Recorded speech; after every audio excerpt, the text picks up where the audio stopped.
Bon, bonjour, brave gens, rebonjour, j'ai déjà fait une vidéo ce matin. Cet après-midi, j'ai envie de vous parler du Front National. Le Front National. Il paraît que Marine Le Pen est en baisse dans les sondages à cause de Dieudonné. Vilain Dieudonné. Bon, enfin, excusez-moi si je souris un petit peu.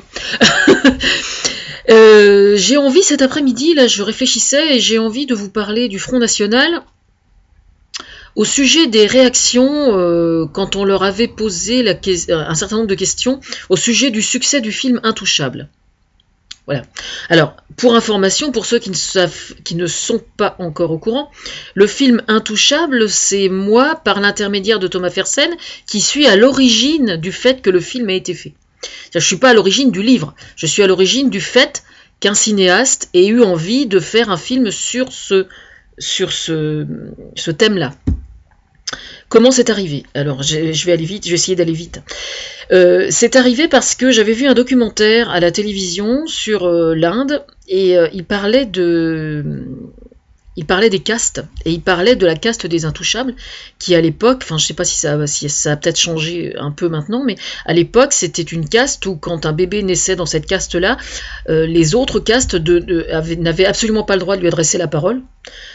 C'est-à-dire qu'il n'avait même pas le statut d'être humain.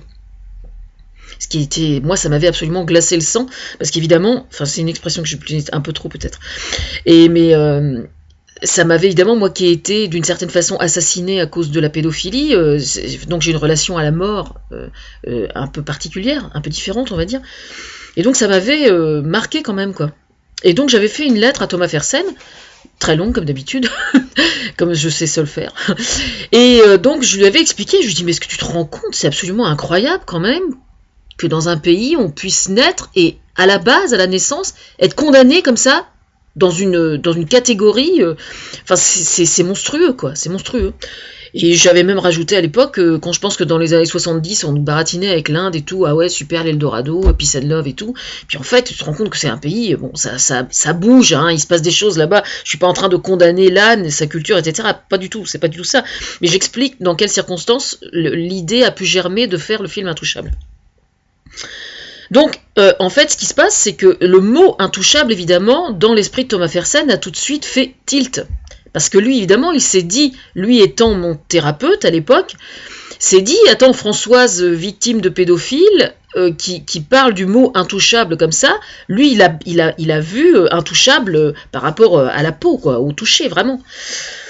Et bon, évidemment, il a croisé ça avec plein de choses que j'avais dit, parce que j'ai une relation très particulière avec le milieu des soignants, comme tous les traumatisés en règle générale. Tous les traumatisés ont une relation particulière au corps médical et aux soignants en général, que ce soit infirmières, médecins, aides-soignantes. Moi, j'ai dans toutes mes copines, mes meilleures amies, elles sont toutes dans une profession où la relation humaine est prépondérante. C'est comme ça. Et donc, l'idée a germé de cette façon-là. Et donc, Thomas a pris contact avec des gens dans le milieu du cinéma, comme il l'avait déjà fait auparavant. Et donc, c'est Olivier Nakache, je suppose qu'il a dû travailler avec Olivier Nakache, et ils ont réfléchi au problème, et ils se sont mis à la recherche d'un livre, d'une histoire qui pouvait correspondre à ce type de choses. Quant à Omar Sy, moi, ça m'est déjà arrivé, comme je le faisais déjà depuis des années, comme je suis très proche et extrêmement intéressée par le milieu du cinéma. Il y a plein de commentaires que je faisais sur plein de films, sur plein d'acteurs, sur plein de... Toutes les choses qui me plaisaient ou qui m'avaient touché ou qui m'avaient bouleversé, j'en faisais part à Thomas. Et donc Thomas, lui étant mon coach d'une certaine façon, en même temps que mon thérapeute, et il faisait la synthèse. Et puis en faisant la synthèse, lui évidemment ça fait germer des idées et il se dit tiens un tel, etc. etc. Et il fait le chef d'orchestre en plus. Hein. Il se contente pas du ukulélé. Et voilà. Et donc en fait, eh bien c'est comme ça que c'est arrivé. Et donc du coup, ils ont choisi Omar. Voilà. Donc moi évidemment quand j'ai vu Intouchable, j'étais bouleversée parce qu'il y a plein de choses dans le... Alors il faut savoir que j'ai une cousine qui est handicapée, physique, qui a la maladie des os de verre. Et donc pendant toute mon enfance, j'ai vu cette cousine évoluer, et moi, si j'ai une relation particulière au handicap physique, c'est précisément grâce à elle d'une certaine façon, parce que je considère qu'un handicapé dans une famille, contrairement à ce que certains peuvent penser un peu rétrograde, c'est une forme de richesse dans une famille, parce qu'en fait c'est la meilleure école de la tolérance. Voilà, parce que les enfants sont comme ça, quoi. Et donc, moi, ma cousine, je lui faisais danser le rock, on desserrait les freins du fauteuil, et puis je lui faisais danser le rock dans les booms, en faisant tourner le fauteuil comme ça. Bon, c'était un peu sportif, évidemment, parce qu'évidemment, comme elle était basse, comme elle est petite et qu'elle était dans un fauteuil, c'était pas très facile. Mais bon, il y a plein de choses comme ça que j'avais racontées à Thomas, qui sont effectivement dans le film Intouchable, quoi. Enfin, bon, voilà. Bon, je vais pas plus me pencher sur le film Intouchable, là, pour l'instant, mais il se trouve que la raison pour laquelle j'en parle aujourd'hui, c'est pas spécialement à cause du film Intouchable, mais c'est parce que au moment du succès du film Intouchable, moi, ce qui me passionne, moi personnellement, c'est quand une chose a énormément de succès, d'en comprendre les raisons. Parce qu'évidemment, c'est là que se trouve tout l'intérêt. Et c'est là que moi, j'interviens. En amont et en aval.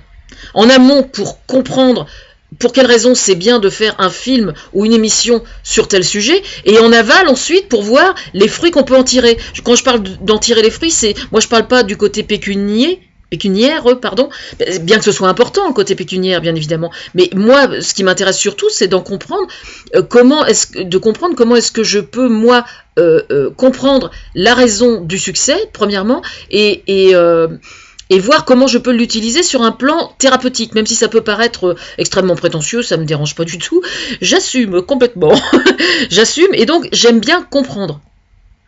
Voilà, et donc moi je sais pourquoi Intouchable, parce que c'est très intéressant, personne n'a fait vraiment la démarche, hein. En fait ils l'ont pas fait par respect pour moi aussi, parce que c'est à moi de le faire. Et donc le succès du film Intouchable, il est tout simplement dû au fait que, évidemment ça peut paraître parfaitement idyllique, sauf que dans la réalité des faits, c'est parfaitement plausible. D'ailleurs c'est une histoire vraie le film, hein. Le livre par contre, c'est une histoire vraie, hein. C'est-à-dire que quelqu'un peut être plein aux as, mais vraiment plein aux as, le jour où il se retrouve dans une situation où il est en état de souffrance extrême, la personne qui va croiser et qui va savoir porter sur lui un regard humain, compatissant, tendre, attentionné, ça n'aura rien à voir avec son compte en banque ou son statut social ou sa culture, hein. Non, ah bah non, voilà, justement. Alors, c'est pour ça que j'en viens justement au Front National. Parce qu'évidemment, la question leur avait été posée à Jean-Marie Le Pen. Qu'est-ce que vous pensez du succès d'Intouchable? C'est une bonne blague. C'est une bonne blague. Comme si alors il avait répondu à un truc du style si les Français avaient besoin des immigrés pour prendre soin d'eux quand ils sont à l'hôpital. Mais pauvre con que ce Jean-Marie Le Pen, pauvre con, mais qu'est-ce qui peut être con ce mec, c'est pas possible. Vraiment, hein, je suis désolée de dire ça, mais je suis pas du genre pourtant à mépriser si facilement que ça mes ennemis, mais franchement, quoi, faut y mettre de la bonne volonté. Je veux dire, Jean-Marie Le Pen, si jamais je lui souhaite pas, hein, mais si jamais il a une fin de vie malheureuse, hein, médicalement malheureuse, j'entends, et qui se retrouve bourré de perfusion, dans un état de loque humaine physique, comme ça peut arriver à n'importe qui, y compris moi, je tiens à le préciser, y compris moi, bien sûr. Eh bien, il sera bien content de trouver des gens, des aides-soignants, etc., des infirmiers, des médecins, etc., qui prendront soin de lui, hein, et qui lui torcheront le cul, peut-être, effectivement. Comme ça m'arrivera peut-être à moi aussi. Voilà. Alors, il y avait des copains dans le milieu journaliste, je sais pas qui est-ce qui avait fait ça, qui avait fait des montages photos avec donc quelqu'un qui était au seuil de la mort, donc avec une mine absolument terrifiante, et avait fait le montage alors, pas avec Jean-Marie Le Pen, mais avec Marine Le Pen. Et donc, ils avaient fait le montage avec Marine Le Pen, et alors, elle avait été absolument choquée qu'on puisse se permettre une chose pareille. Et ça avait été fait, il y avait 2-3 personnes qui s'étaient portées bénévoles, du bah oui, moi vas-y, tu peux faire le montage photo. Je crois qu'il y avait eu 2-3 montages avec 2-3 personnes différentes. Les autres avaient bien réagi, évidemment, parce que quelqu'un de sensé ne peut réagir que bien devant ça. Parce que, effectivement, c'est une chose, on a tous peur de vieillir, et on a tous peur d'être dans un état de forme de dégénérescence physique. Ce qui est bien normal, ce qui est parfaitement compréhensible. Et moi, la première, je suis pas là derrière, je réagirais pareil. Mais moi, je pense avoir l'intelligence, par contre, excusez-moi du peu, mais je pense être assez intelligente pour quand j'ai le moindre souci, je fais Je fais toujours extrêmement attention aux gens. Voilà.